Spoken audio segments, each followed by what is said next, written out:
বড় যুদ্ধে নামতে শেষ পর্যন্ত বাধ্য হচ্ছেন রুশ প্রেসিডেন্ট ভ্লাদিমির পুতিন। বাধ্য হবেন না কেন? রাশিয়ার গলা টিপে ধরার ষড়যন্ত্র করছে পুচকে ইউরোপীয় সব দেশ, আর ভ্লাদিমির পুতিন তা মেনে নেয়ার মানুষ নন। পশ্চিমা জলদস্যুতাকে বৃদ্ধাঙ্গুলি দেখাতে এবার সাগরে রণতরী পাঠাচ্ছেন রুশ president Vladimir Putin. Britain, France এবং বাল্টিক রাষ্ট্রগুলোর সামনে এলো কঠোর হুঁশিয়ারি। রুশ তেলবাহী জাহাজ এবং তথাকথিত শ্যাডো ফ্লিট বা ছায়াবহরের ওপর পশ্চিমা দেশগুলোর নিষেধাজ্ঞা এবং জাহাজ জব্দের তৎপরতা বন্ধে নৌবাহিনী মোতায়েন করবেন রুশ প্রেসিডেন্ট ভ্লাদিমির পুতিন। খরচ বাঁচাতে ওয়ালটন বিলডিসি ফ্যান ছড়ায় স্বস্তির সবুজ হাওয়া। ক্রেমলিনের জ্যেষ্ঠ কর্মকর্তার বরাতে এই তথ্য দিল কাতার ভিত্তিক সংবাদ মাধ্যম আল জাজিরা। পশ্চিমা দেশগুলো একের পর এক রুশ তেলবাহী জাহাজ জব্দের ঘটনায় দিল কঠিন হুঁশিয়ারি।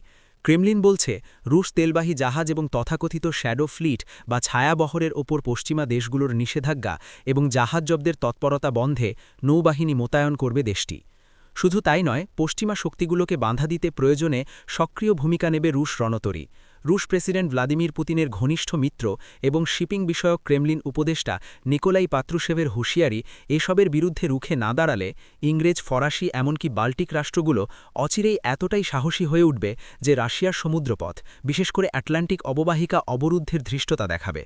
পশ্চিমারা রুশ অর্থনীতির অন্যতম প্রধান স্তম্ভ শিপিং বা নৌ পরিবহন খাতকে লক্ষ্যবস্তুতে পরিণত করেছে বলেও অভিযোগ পাত্রুশেভের।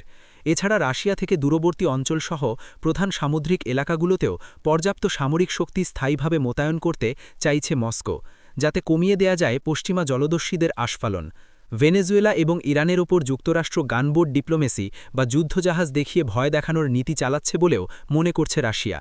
ন্যাটো সামরিক জোট বাল্টিক সাগরে রুশ কালিনিনগ্রা বিচ্ছিন্ন অঞ্চল অবরোধের পরিকল্পনা করছে। নৌ অবরোধের পরিকল্পনা বাস্তবায়নের মাধ্যমে পরিকল্পিতভাবে সামরিক উত্তেজনা বৃদ্ধির চেষ্টা চালাচ্ছে। যদি শান্তিপূর্ণ উপায়ে এর সমাধান না হয়, তবে এই অবরোধ ভেঙে